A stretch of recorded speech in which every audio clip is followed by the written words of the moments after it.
Hello, welcome to Chelsea Daily. The first rays of sunlight spilled across Cobham, slicing through the lingering mist that hung over the immaculate pitches like a veil. The grass was perfect, trimmed to millimeter precision, each blade glistening with dew that caught the light. The only sounds were the soft hum of the groundsman's mower in the distance, the rhythm of boots tapping against the concrete walkway, and the occasional laugh echoing from the locker room. Reece James was the first to step out. Captain, leader, anchor. He inhaled deeply, letting the crisp morning air fill his lungs. He had missed this, not the fame, not the flashbulbs, but the silence before the storm, the ritual of preparation, the kind of silence that lets a footballer think or forget depending on what the day demanded. Behind him came Cole Palmer, headphones on, hood up, humming to a tune that nobody else could hear. His face was calm, but his eyes were alive. The eyes of a player who knew exactly what he wanted. He had scored twice in the last match against Arsenal, and yet he moved with no arrogance, only purpose. A few meters back, Enzo Fernandez bounced a ball between his knees, juggling effortlessly as if gravity itself had signed a contract not to interfere. He laughed when Moises Caicedo tried to steal the ball mid-juggle, only for Enzo to flick it over his head and walk away smiling. "Bro, you think you're in Argentina or what?" Caicedo teased, jogging to catch up. Enzo grinned. "No, hermano, I'm in London, but football is the same everywhere." Their banter drifted through the cool air as more players arrived. Malo Gusto and Mark Cucurella were arguing over who had the better playlist. Nicholas Jackson arrived last, stretching his long legs with sleepy eyes that didn't match the sharpness he'd soon show on the pitch.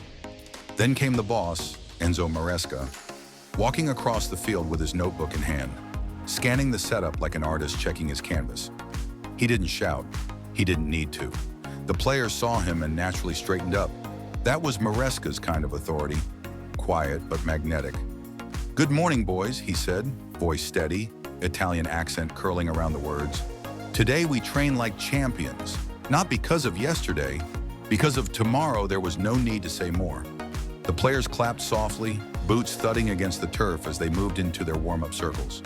The session began with high-tempo rondos, 5-touch limits, fast transitions, Palmer and Enzo in one group, Jackson and Caicedo in another.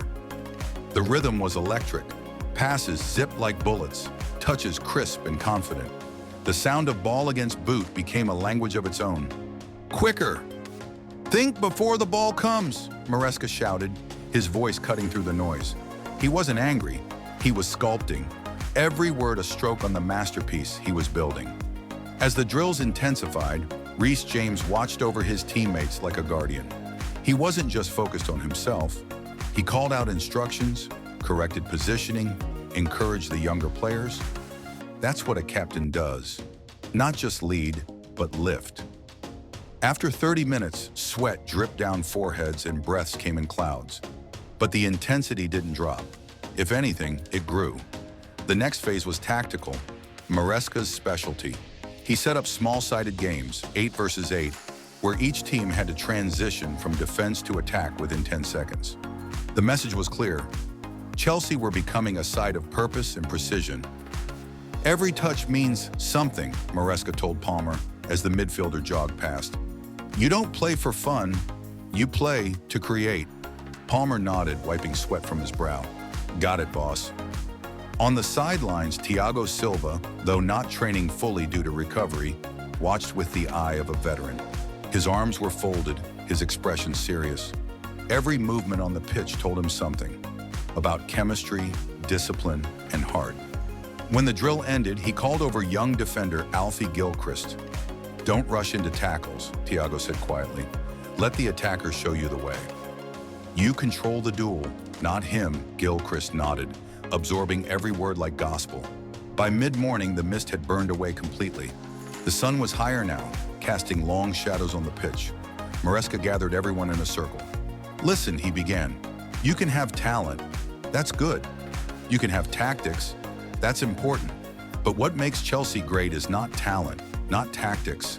It's mentality." He paused, eyes scanning the circle. "Every pass, every sprint, every duel, you do it for each other. That's what wins matches. That's what wins titles. There was silence, the good kind, the kind that said everyone understood. Then from somewhere behind, a voice shouted, "Come on, Chelsea!" The group laughed, clapped, and broke into applause. Training resumed, but something had shifted. An energy, a unity. Reece James looked at Palmer, nodded, and said, "Let's raise it." Palmer smirked. "Say less." What followed was a display of football that made even the staff stop and watch. Quick 1-2s, diagonal passes, overlapping runs, pressing as a single unit. It wasn't just training anymore. It was chemistry turned into motion. By the time the whistle blew for the break, everyone was gasping, smiling, and covered in sweat. But they knew this was how champions are made. Maresca clapped his hands once. "Excellent. That's how you train. That's Chelsea." Another news, the dawn light slid across the rooftops of Cobham like a secret being whispered. A thin mist still clung to the trees, but the air was sharp and alive, carrying the smell of wet grass and ambition. The groundskeepers had already finished their early sweep, leaving the pitches glistening, stripes of perfect green stretching toward the far fence. From the distance came the hum of engines. One by one, the players arrived. Reece James stepped out first. The captain moved with quiet assurance, a pair of gloves in one hand, his mind already half on the session ahead.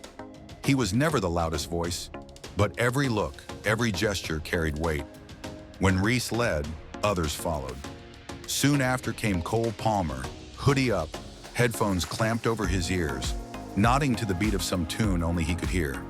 He was humming lightly, but his eyes were razor-focused, the look of a man who treated training like a match. A few minutes later, Enzo Fernandez arrived with a football tucked under his arm. Without saying a word, he dropped it to his knee and began juggling. 1, 2, 3, 20 touches without the ball touching the ground. Moises Caicedo joined him, trying to poke the ball away, but Enzo flicked it over his friend's head and laughed. "Hermano, you're still sleeping." "Not for long," Caicedo grinned, jogging to keep up. The rest of the squad followed. Malo Gusto, Cucurella, Connor Gallagher, Nicholas Jackson, each in their own rhythm, their chatter building the morning soundtrack of camaraderie. Then came the manager. Enzo Maresca appeared at the tunnel entrance. A notebook in one hand, a whistle in the other, calm but commanding. He didn't raise his voice. He didn't need to. His presence itself was enough to draw focus. "Buongiorno, ragazzi," he said, his Italian accent warm yet precise. "Today we build control of space, of time, of ourselves." Under assistant coach Danny Walker, cones and markers were already in place. The first rondo started immediately. Reece, Palmer, Enzo, and Caicedo formed the outer ring. Broja and Gusto pressed in the middle. The tempo was electric. One-touch passes slicing through space, voices shouting, "Man on!" and "Turn!" with rhythmic urgency. Palmer's control was pure silk. Enzo's vision turned every pass into geometry.